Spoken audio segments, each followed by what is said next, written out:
I've been touching this whole time. You tell I told her never to touch the microphone stand. All I've done this whole time is touch it. Well, a warm welcome to you all. I'm JJ. I'm a life coach and I eat mostly meat. I'm Eric. I'm a novelist and I eat beef, bacon, butter, eggs, and coffee. This video, we're going to talk about the omega-3 index. Yeah, video has been in process since June 13th, probably even before then. Interesting. And so we have some stuff we filmed right when we were doing it, and then now we have results. So what is the omega-3 index? Well, I didn't know because you just brought the test home one day, or it came in the mail, and Yeah. you're like, hey, I got you one of these. So I had heard Dr. Rhonda Patrick talk about it on a podcast. You can see that podcast on YouTube if you search for it. I may remember to link it in the description. I'll try to. Now, many of you will be like, whoa. She's the one who wants you to eat broccoli sprouts. That's right. You did a broccoli sprout thing I for a ate bit. so many broccoli sprouts. And all of the nuts and veggies. So why would we care about the omega-3 index if it's something she's talking about? Well, Dr. Attia, who you also don't like, has mentioned it. So my doctor has me supplementing with omega-3s, fish oil. And I've always felt like the dosage has been very random based upon maybe some best guesses. But when you get your omega-3 index, you can also then know how to dose your omega-3 supplementation in order to achieve the reading that you're targeting. Now, whether you end up thinking this index is a valuable marker or not is up to you.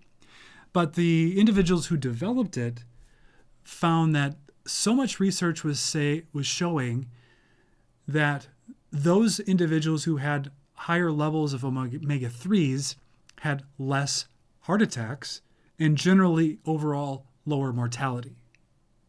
And so they got together and they said, you know what? We need to be able to measure this in a more simple way. And they developed the omega-3 index.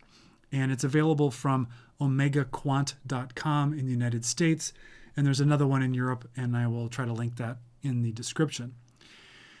And what they do is it's a home test. You take a small blood sample, finger prick, and you put that on a little blotter thing. Only one. On only one We'll get to circle. that. We'll get to that. And you mail it in, and they run the test, and then they email you the results. Now, they have several levels of results, but all I cared about was getting my index. And so what we're going to do now is show you the process of taking the sample, and then we will come back here and go through our results. So we are going to unbox the omega-3 index basic test. The directions are right here. There's the return envelope, more in-depth instructions, All right. 2 jabbers. 2 jabbers. I only want to do 1 jab. That's clearly for the sample. Mm-hmm. And then they give us 2 Band-Aids. 2 Wow. jabbers, 2 Band-Aids. 1 alcohol prep pad. Oh, and a gauze pad. Oh, yeah, because you can't use the first blood drop, probably. They want you to swipe it with that. Ah, So Yeah. you're going to read the instructions, and then we're going to do it. Both of us will do it. yeah. So I just washed my hands. They are clean. And I'm moving forward with the alcohol prep pad. And for me, I have found through various glucose reading monitoring that my middle finger is the best finger to really get the good blood. So we'll see if it works for me today. Turns out these are already cocked, it looks like. They're already loaded and ready to go. So we will... There we go. Ooh, I felt that one. All right. Yeah, that's good. All right, so they say to wipe off that first drop. And then we're gonna try to fill the circle, let it drop, not touching.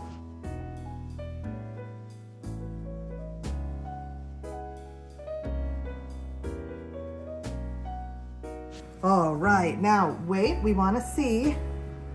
I'm gauzing. Actually, I'm going to wipe and gauze. Look at this. Extra precaution. Yep. Wipe, gauze. All right, now they do say you want it to soak through, which it did. Yep, that's good. So I think I'm good. I think I just need to bandage this finger up and let it dry.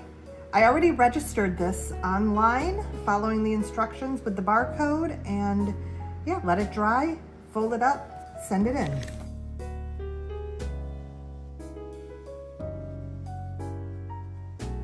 And only the middle circle. Yeah, well, it says in the instructions That I got an F- for reading. The test requires one blood spot collected in the center circle. So you get the A+. And that's very unusual because you're the one who usually reads the instructions. It is true. So now I'm going to fill this out, register it, and then we're going to send it. And then when we come back, oops, I'm bleeding terribly. I have very low platelets, so I got to get a bandage on. Bandage? I got to get to... I've got to get plaster on this.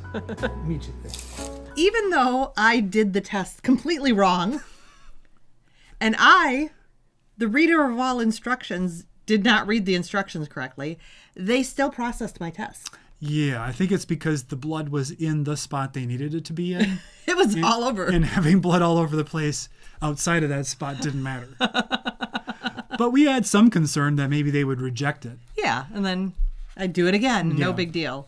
But yeah, they actually took it, but don't do what I did. My first grade teacher, Mrs. Kolath, would have rejected it on principle. Right.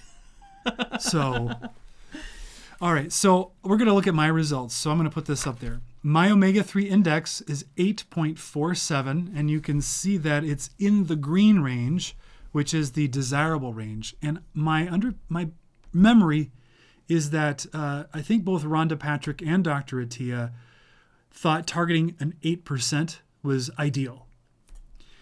And so I'm done. Were you supplementing at this time? Yeah. What were you supplementing? I take fish oil every day. I recently switched up the brand, but it's like 1,500 milligrams, combination of EPA, DHA in some good proportion. I don't know.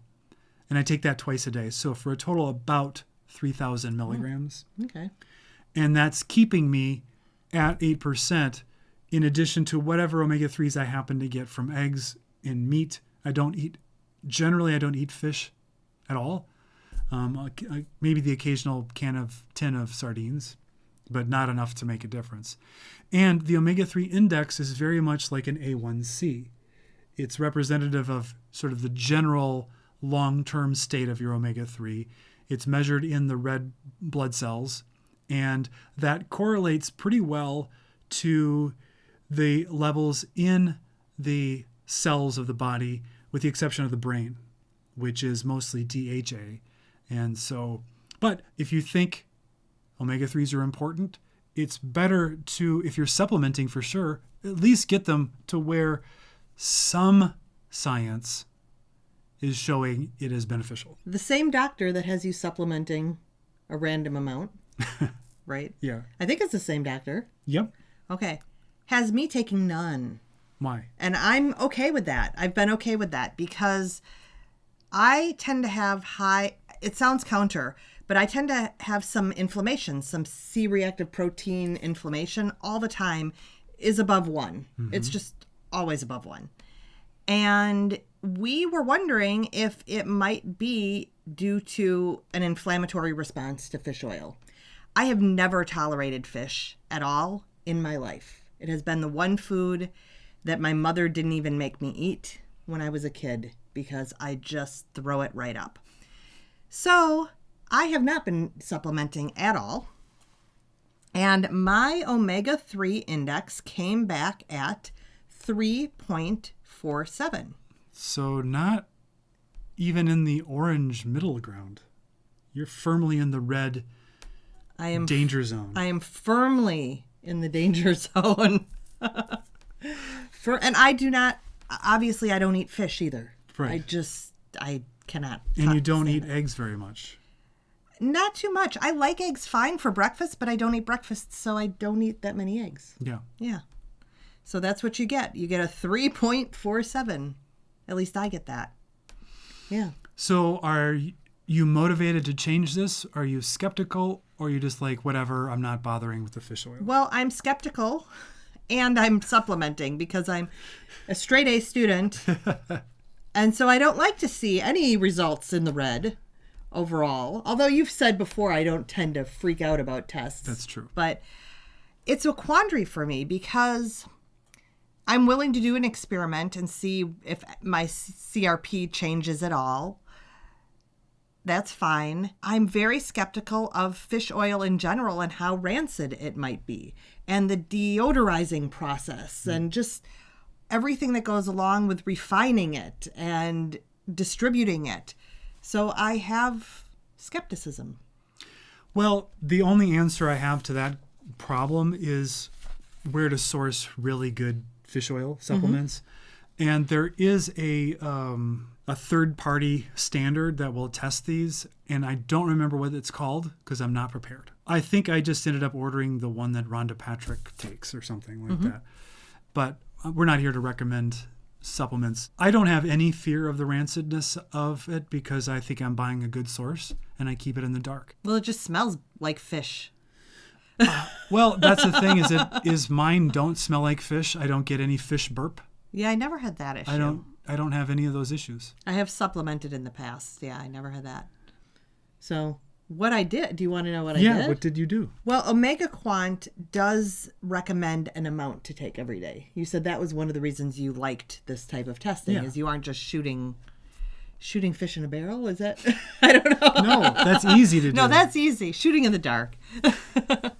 So the little calculator they have does not allow you to put percentages in. And I was 3.47%. So I put in 3% and I put in 4%. It wouldn't let me put in the 0.5%. And the recommended amount I should be taking daily is approximately 2,800 milligrams per day. Kind of what I'm taking. It is kind of what you're taking. So I did some research. I thought about it a little bit.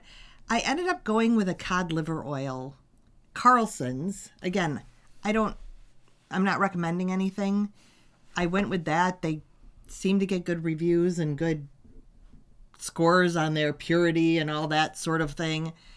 So I ordered Carlson's cod liver oil, and I just felt like cod liver might be better than fish oil. Is this capsules or just a spoonful? And it is a spoonful. I decided not to go with the capsule. You're doing a hard mode. It doesn't taste bad, though. That's the one thing, is it doesn't smell or taste fishy. Okay. I got the lemon flavor. It's fine. And I'm taking 2 teaspoons a day, which is 2,200 milligrams total. So it's not the full 27, 28. It's 22. Okay. Where it's coming in at. And I just have this perception that is not founded in anything that taking the oil might be better and less rancid than the capsule. Do you keep it in the refrigerator? Oh, I do. I do keep it in the refrigerator. The other thing, though, is this is another reason I didn't want to take capsules. This is silly, too, but I'm down to so few supplements that I can keep them a whole day's worth in this little tiny container. If I add fish oil, blown out of the water. Because they're big. Yeah. I don't pre-organize my supplements. I get them out of the bottle every time I need them. Yeah. Which is faster. It is not faster. I think it's faster. It's faster for me. You're just faster anyway. So that's Omega Quant. If you do the basic one, it's $50. We have no association with them at all. And you get a PDF.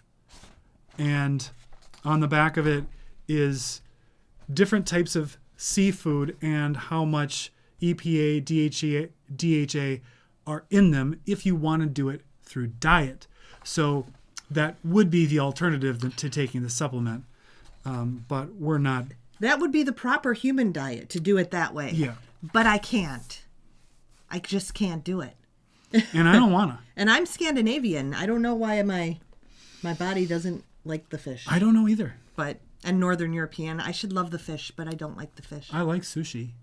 But there's rice with good sushi. I don't like just the sashimi.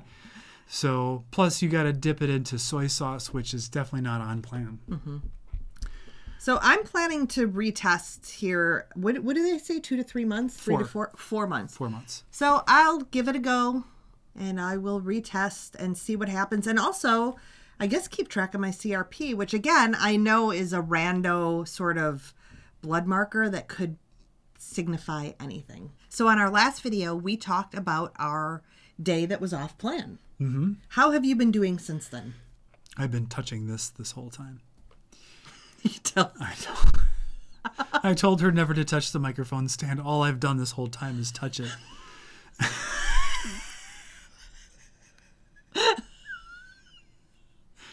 These microphones will not make a reappearance. They're an emergency thing because our lav mics were totally untrustworthy. We'll be having, these will be coming into the play pretty soon, but that one's not actually operational yet. So my eating has back on plan. However, I have decided to allow myself to go back to the flavored element because the unflavored one was I just wasn't willing to drink it enough. And I really was feeling like I needed more salt than I was getting because I don't like my food salted very heavily. Mm-hmm. And so I'm not getting a lot of salt otherwise. Now they say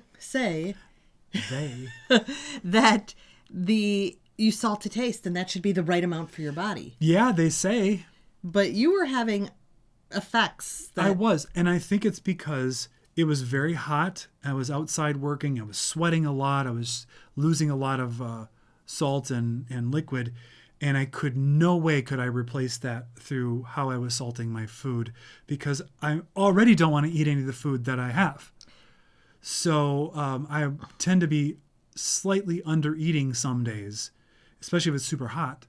So I think supplementing with electrolytes is really important. Mm-hmm. And so I do it. So what have you been eating then? Hamburger patties for lunch. I still have my eggs and bacon for breakfast and whatever you happen to make, if you make anything. Well, when I've been asking you what to make, you've been like, bleh. Well, that's because by dinner time, I just don't want to eat meat. I don't want it. Yeah. So very often, I'll have just some jerky or something to kind of tide me over till morning. Mm-hmm. It all depends on how hungry I am. If I get really, really hungry, those burger patties actually taste pretty good.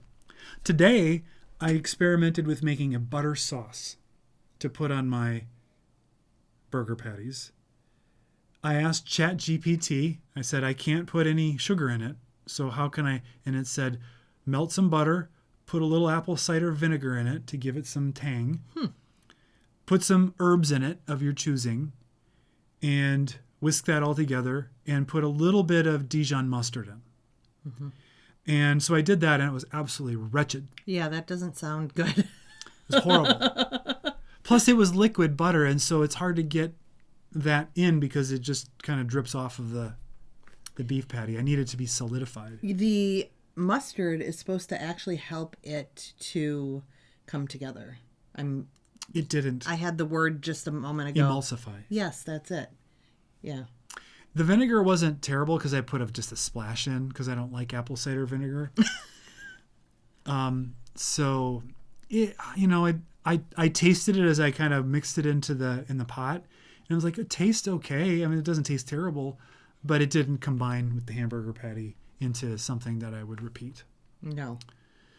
So, still searching for a condiment or a way to zhuzh that to make it a little bit nicer. But I think what my tongue wants is for the hamburger patty to be made out of bread.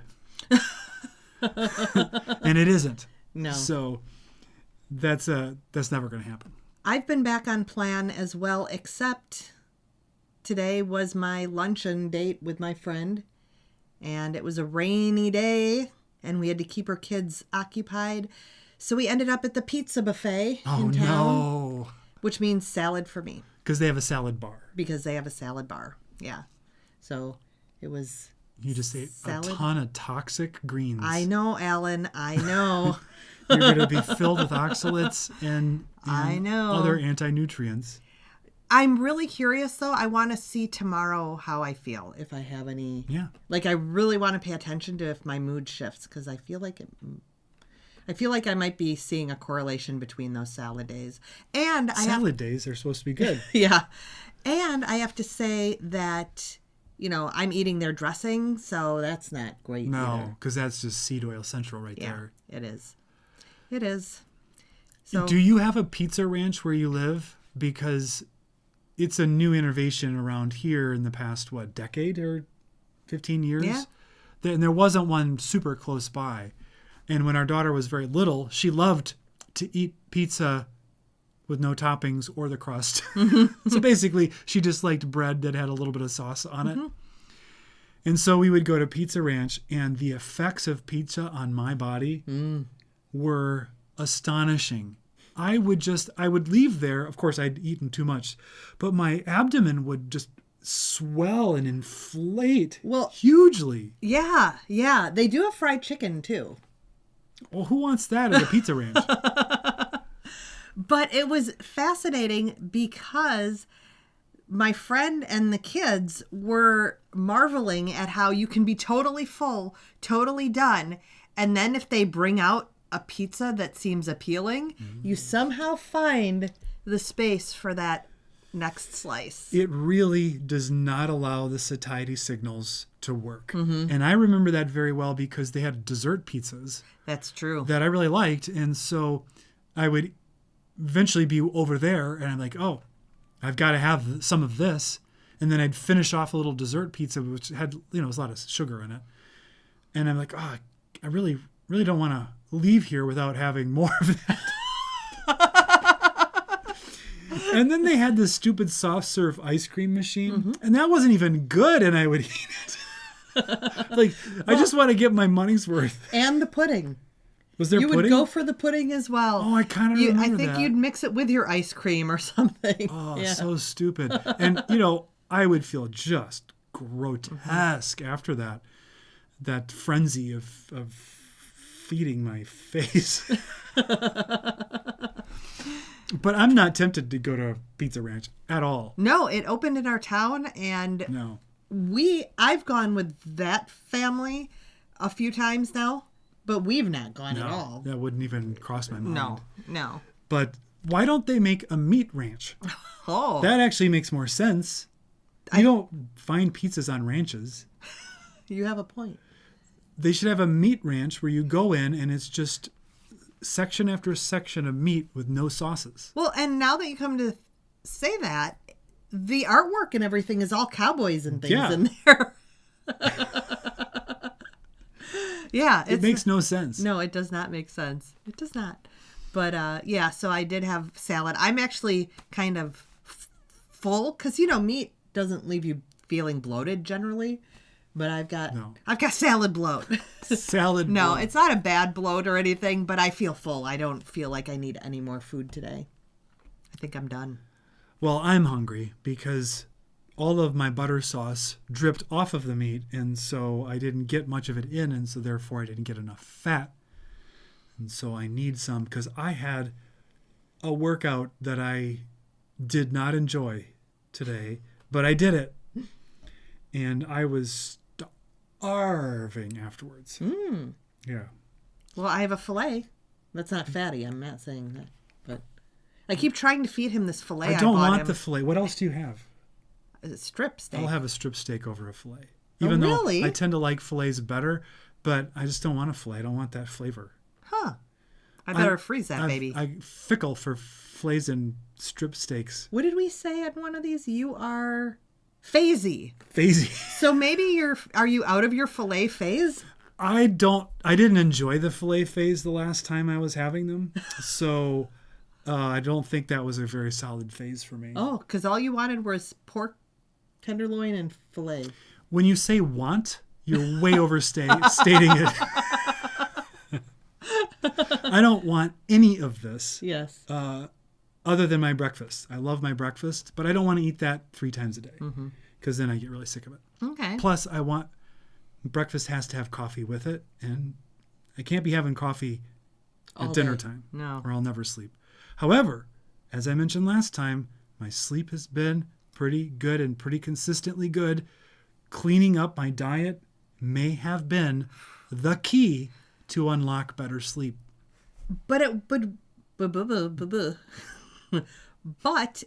be one of those delayed healing things, because when you first started beef, butter, bacon, and eggs, you did not see a change in your sleep patterns. That's true. So again, you can see healing from this for what we're told years. Things just keep healing. We've heard that many times. Mm-hmm. And just today I watched Jordan Peterson interviewed Elon Musk, and he posted it to X, I think. And he just in passing mentioned, you need to do carnivore. That'll fix, because I guess Elon has back problems. And he's like, that'll fix that right up. And then he said his wife had some shoulder issue 2 years into carnivore, finally resolved and healed. Because there's much more other healing she had to go through leading up to that. Now, I don't know her whole story because I don't think I ever heard her talk about it. But just saying, healing can take a long time. If it takes decades to put it on, it can take decades to heal it up. Yeah. Not decades, years. I don't want to give you the idea that I'll feel great when I'm 90. But you might. You might. That's the thing. You might be qualified to run for president when you're 90. Imagine that. Imagine that. That's like a whole other career that I could have. Yeah. And I've even thought about it. Like in 40 years, I'll be 93. Yeah. Maybe I'll get into politics. There is no chance. No chance of that ever happening under any circumstance. We should form the Carnivore Party. The Carnivore Party. Yeah, except for instead of actually having policies or trying to get people elected, we just have meetups. Just meetups, that's it. Just meetups where we eat meat. So I guess that's probably enough for today, huh? Mm-hmm. All right. Bye-bye. Bye.